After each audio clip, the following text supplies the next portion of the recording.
What's up, guys? Welcome back to my channel. My name is Grady and I listen to country music and whatever else I want to. And today we got some news that is not just part of the country world, is not just part of the pop world. It's going to reverberate all through music, and it's kind of a drama story, and it's real complicated. And I don't usually do news videos like this, but we got to talk about this whole Taylor Swift, Scott Borchetta, Big Machine, Scooter Braun situation. I mean, this news dropped on a Sunday. That's usually when news drops that companies don't want to be a big story since most of the media is shut down that day. This dropped on a Sunday. I've been at the lake. That's why I look kind of a mess. I've been at the lake all freaking day today. Had a few beers. And now I am, I'm all caught up on this whole story. And it's very interesting. Taylor Swift's record label, her original record label, Big Machine Records, with whom she recorded her first 6 albums, has now been sold by its owner, Scott Borchetta, to Scooter Braun. Scooter Braun, kind of famously Justin Bieber's manager, but he also manages Ariana Grande, he manages Dan and Shay, he manages Tori Kelly, he manages a lot of people, and most interestingly in this story, Kanye West. He's kind of like a rock star, best friend of the stars manager. So Scott Borchetta has sold Big Machine Records to Scooter Braun, and Taylor Swift is pissed about it. She posted a big blog post, but before I do that, before I read you this post and show it to you, let me explain why the beef is here. So Taylor, as of last November, she left Big Machine and she signed a deal with Universal. This is a landmark deal for her because it means she can retain control of her masters. What that means is she ultimately owns her music. So when she's 70 years old, she can decide what is done with her music. So, you know, this song like You Need to Calm Down, her new single, if she wanted to put that, if some movie wanted to use that in their trailer, she could approve it. Whereas when you don't control your masters, that's just up to your label. That's up to the label that owns them, what your music is used for. So Taylor wants her masters. She's been pretty vocal about wanting her masters. That gal likes power, she likes control, and she wants to own the music that she recorded and that launched her career. So everything from Tim McGraw all the way through Delicate, on all the singles in between, Taylor Swift wants that stuff. And Scott Borchetta, who is the one that signed her, that found her, then when she was 15 years old and took a chance on her, he is the one that owns them because Big Machine owns all of the masters of her first 6 records, all from her transition from country to pop music. And he's been trying to sell his company for a while now. Now, if he were to have given Taylor her masters back, or sold them back, as it would work, well, then suddenly his company's not worth that much. Not to say that he doesn't have some big acts, because who else is signed to Big Machine? We've also got acts like Thomas Rhett and Florida Georgia Line. I mean, they've got some big artists on there, and then smaller ones like Midland, I think Brett Young.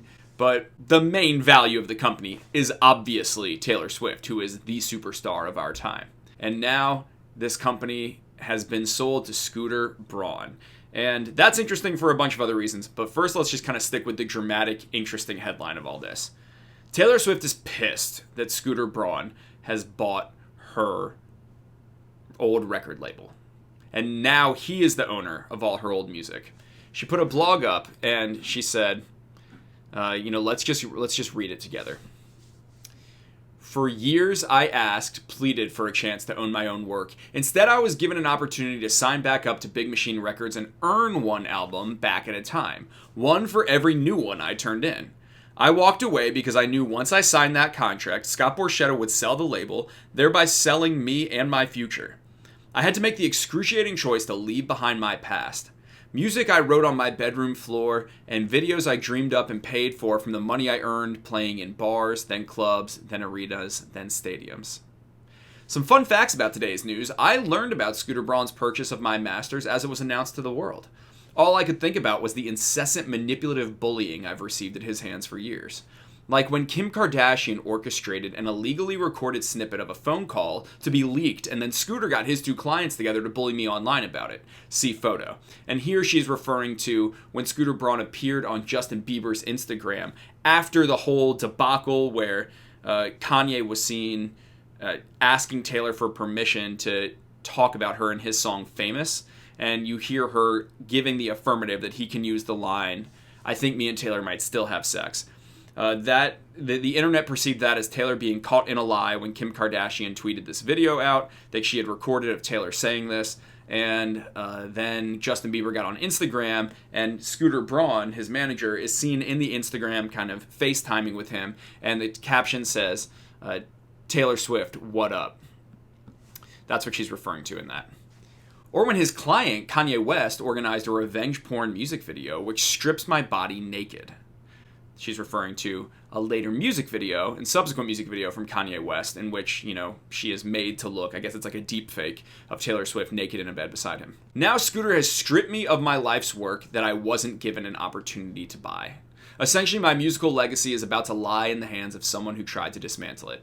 Also, shout out to Taylor Swift. You can tell she's a great songwriter because she's stripped in the video and then stripped of her life's work.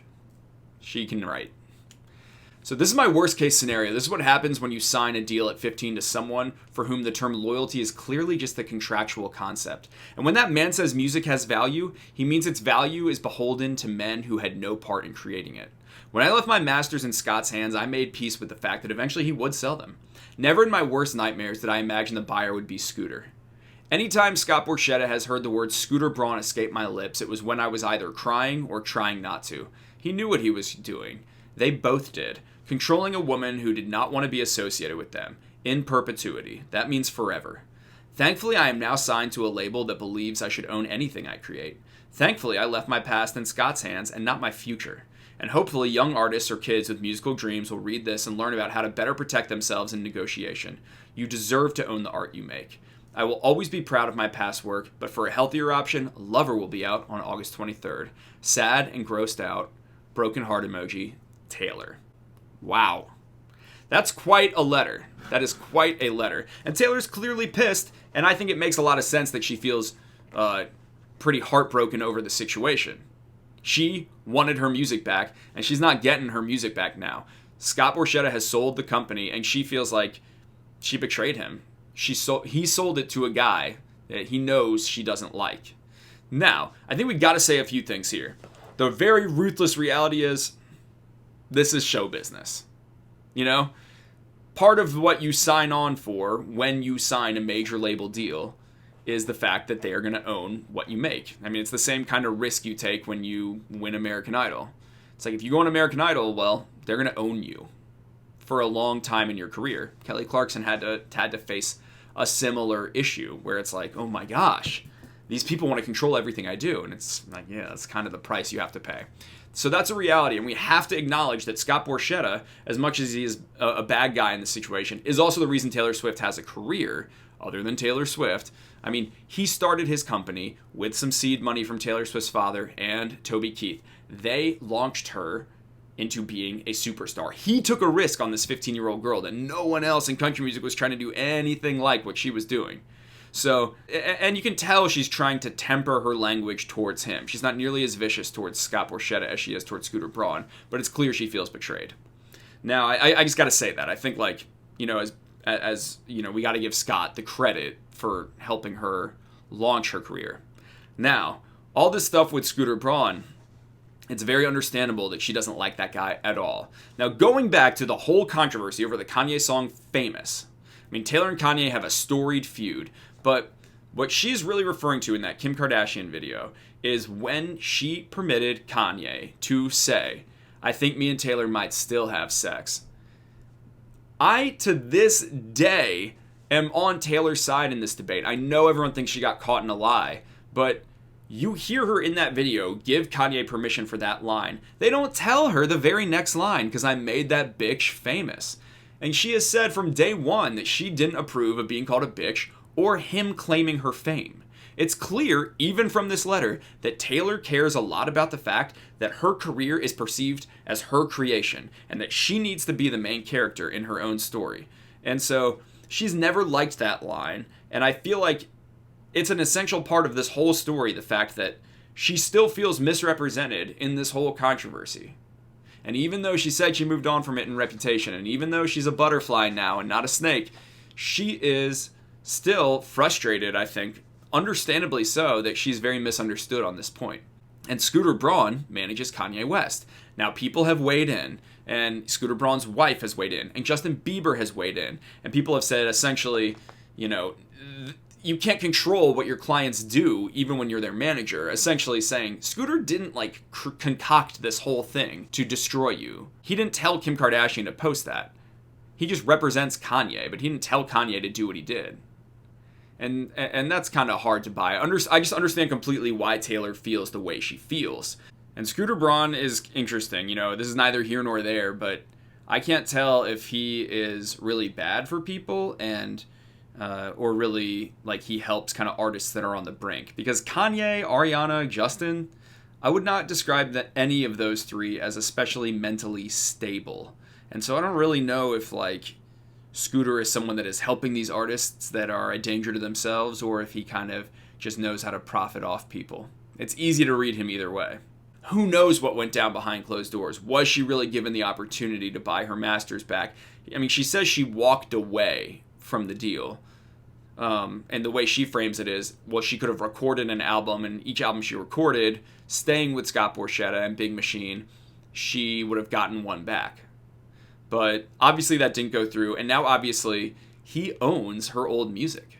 Editing this video, and the plot thickens. Now Scott Borchetta has responded to Taylor Swift and released all of their exchanges over the last year that they've been in negotiation. He essentially is refuting some of her account of events. He says he doesn't recall her crying about Scooter Braun. He says that he knows her and Justin Bieber have had some issues in the past, and he says you've absolutely had the chance to buy back your masters and you walked away from the deal. There are screenshots. I feel like we're in the freaking beauty community here. This is like the new Tati video. Okay, let's look at some of this stuff. It's time to set some things straight. Taylor's dad, Scott Swift, was a shareholder in Big Machine Records, LLC. We first alerted all of the shareholders on Thursday, June 20th for an official shareholders call scheduled for Tuesday, June 25th. On the June 25th call, the shareholders were made aware of the pending deal with Ithaca Holdings, that's Scooter Braun's company, and had 3 days to go over all of the details of the proposed transaction. We then had a final call on Friday, June 28th, in which the transaction passed with a majority vote, and 3 of the 5 shareholders voting yes, with 92% of the shareholders vote. Unclear if he was on that call. The fact that it's so vague makes me think that he wasn't. Out of courtesy, I personally texted Taylor at 9:06 p.m. Saturday, June 29th, so late the night before, to inform her prior to the story breaking on the morning of Sunday, June 30th, so she could hear it directly from me. I guess it might somehow be possible that her dad, Scott, 13 management lawyer Jay Shawties, who represented Scott Swift on the shareholder calls, or 13 management executive and Big Machine LLC shareholder Frank Bell, who was on the shareholder calls, didn't say anything to Taylor over the prior 5 days. I guess it's possible that she might not have seen the text, as a rep claimed, but I truly doubt that she woke up to the news when everyone else did. So he's basically saying, this whole idea that you just woke up to this, yeah, right. You've known about all this stuff going down for a week. Yada, yada, yada, yada, yada. I'm not going to get into this whole letter because it's long and it's very inside baseball. The most interesting parts are that Scott says the night before she announced her deal with Universal, she texted him the following. Scott, I hope this finds you well. Since communication ran dry on our negotiations, I've done what I told you I would do. I've gone out exploring other options. Owning my masters was very important to me, but I've since realized that there are things that mean even more to me in the bigger picture. I had a choice whether to bet on my past or to bet on my future, and I think knowing me, you can guess which one I chose. I also saw a rare opportunity to affect positive change for a lot of other artists with the leverage I have right now. I know you believe in the same things I do, and I'd like to think you would be proud of what I've negotiated for in my deal. I wanted to tell you that I'll be signing with Lucien. I honestly truly cherish everything you and I have built together, and I plan on saying so in my announcement of the new deal. What we accomplish together will be a lasting legacy and a case study on excellent partnerships, and may it continue. I still view you as a partner and friend, and I hope you feel the same. Sending you a big hug and my most sincere gratitude, and so much love. Taylor. Then Scott says what he texted Taylor last night. Dear Taylor, I hope all is well, and congratulations on the success of your first 2 singles from Lover. I can't wait to hear the entire album. I wanted to pass along to you the same courtesy that you passed along to me in regard to my future. Tomorrow morning, Sunday, June 30th at 10 a.m. Central, the Wall Street Journal will announce that I am entering into a merger/acquisition with Scooter Braun and Ithaca Holdings. This move will give us more pop culture superpower than ever before, and I'm so excited about the future. I want you to know that I will continue to be the proud custodian of your previous works and will continue to keep you and your team abreast of all future plans for releases of your work. Nothing but the best, Scott. And then he shared screenshots because we are the YouTube generation. He brought the receipts. I mean, basically, this sort of validates what I already said, which is that they all kind of were in business together. I know we're talking about art here, but it's also commerce. It sounds like he thinks she had a chance to speak up, to buy her masters. She chose not to. She said she wanted to walk away from that. And she's mad about it and feels guilted, and it's understandable. And he also feels unfairly painted as just a greed monster in this whole situation. And I don't know what to say. But I wanted to add that in because now we are in, full-on meltdown mode. We've got Bieber weighing in on Instagram. We got Scooter Braun's wife. We got Scott Borchetta firing back at Taylor Swift, and we'll see where this goes.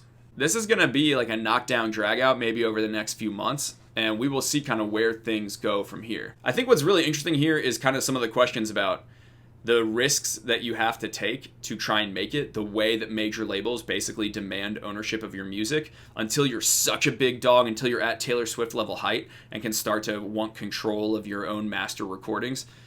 The risk she took when she was 15 was to not have that. And now she is frustrated by the outcome. And I think like it opens up an interesting debate about what is the better thing for you in the long run as a musician? Is it to sign away the rights of your music? Or is it to take a slower road, not have the major marketing muscle of these big labels and all the money behind you, and retain control of your music?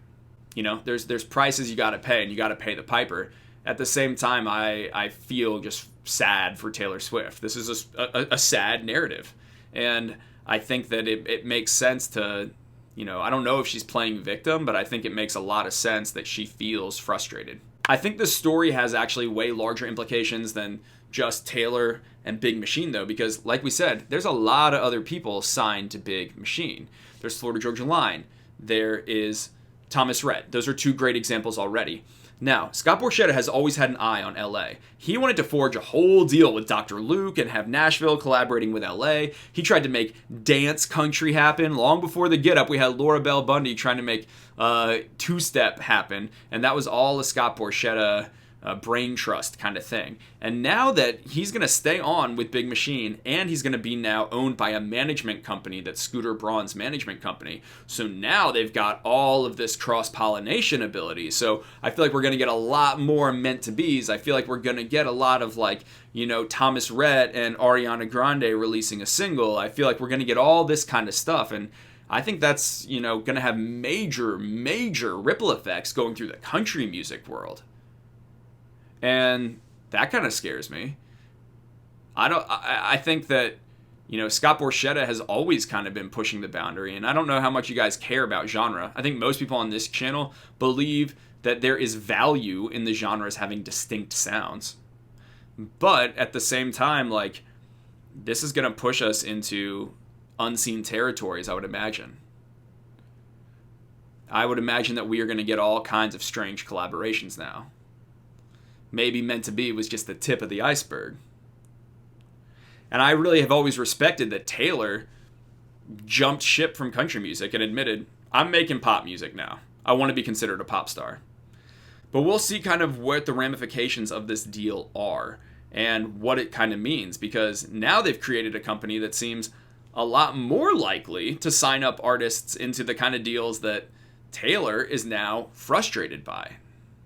So I would love to know kind of what you guys think about this whole story. Are you frustrated by it? Do you think that, this is just what Taylor gets? She signed the paper. They launched her career. Go cry into your pile of money. Or do you think no, this is this is an artist that wants to control her own narrative, and now it's in the hands of a man that she feels really abused by. This guy that manages Kanye now holds on to one of the most influential, whether you like her or not, country stars and music stars of the 21st century.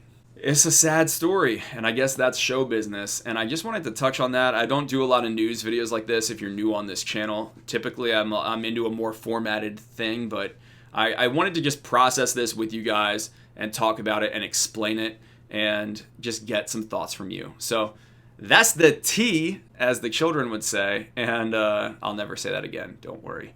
But let me know your thoughts in the comments down below, and I'll see you guys soon.